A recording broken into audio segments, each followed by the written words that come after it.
اللہ الرحمن الرحیم۔ السلام علیکم۔ آج تاریخ 21 جنوری سن 2022 بروز جمعۃ المبارک۔ آج کے خبر نامے کے ساتھ میں ہوں عائشہ۔ اگر آپ بھی دنیا کے حالات و واقعات سے باخبر رہنا چاہتے ہیں تو ویڈیو کو مکمل دیکھیے گا اور ہمارے چینل کو سبسکرائب کر دیجیے اور ساتھ میں لگے بیل آئیکن کو دبا دیں تاکہ آپ کو ہمارا نوٹیفیکیشن موصول ہو سکے۔ پڑھتے ہیں خبر نامے کی جانب اور شامل کرتے ہیں آج کی پہلی خبر۔ وزیر اعظم عمران خان کا ایک بار پھر عوام سے براہ راست رابطے کا فیصلہ۔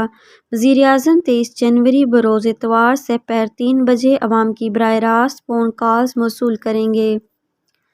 وزیر اعظم عمران خان نے ایک بار پھر عوام سے براہ راست رابطے کا فیصلہ کر لیا۔ تفصیلات کے مطابق وزیر اعظم عمران خان کے معاون خصوصی برائے سیاسی امور ڈاکٹر شہباز گل نے کہا ہے کہ وزیر اعظم عمران خان 23 جنوری بروز اتوار تقریباً دن کے 3 بجے آپ کا وزیر اعظم پروگرام میں عوام کی براہ راست فون کالز موصول کریں گے۔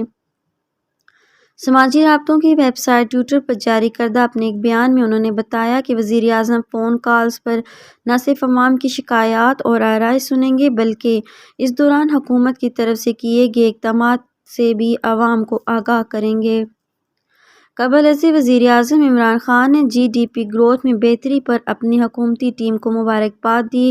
انہوں نے کہا کہ میں اپنی حکومت کو 3 سالوں میں 5.37% جی ڈی پی کی شرح نمو حاصل کرنے پر مبارکباد دینا چاہتا ہوں، جس کی وجہ سے روزگار کے خاطر خواہ مواقع پیدا ہوئے اور فی کس آمدنی میں اضافہ ہوا۔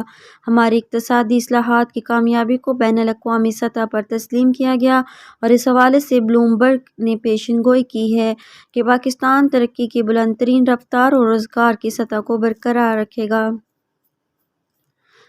وزیر اعظم عمران خان نے مزید کہا کہ کووڈ وبائی مرض کے پھیلنے کے بعد سے پاکستان کو نارمل سی انڈیکس میں سرفہرست 3 ممالک میں شامل کیا گیا جو ملازمتوں کو بچانے اور جان بچانے کی نشاندہی کرتا ہے۔ دی اکانومسٹ نے اپنے تازہ ترین نارمل سی انڈیکس میں اس بات کو تسلیم کیا۔ آج کے خبر نامے میں اتنا ہی۔ مزید خبروں کے لیے دیکھتے رہیے AF نیوز ورلڈ۔ اپنا اور اپنے ارد گرد کے لوگوں کا بہت سارا خیال رکھیے گا اور مجھے دیجیے اجازت۔ اللہ حافظ۔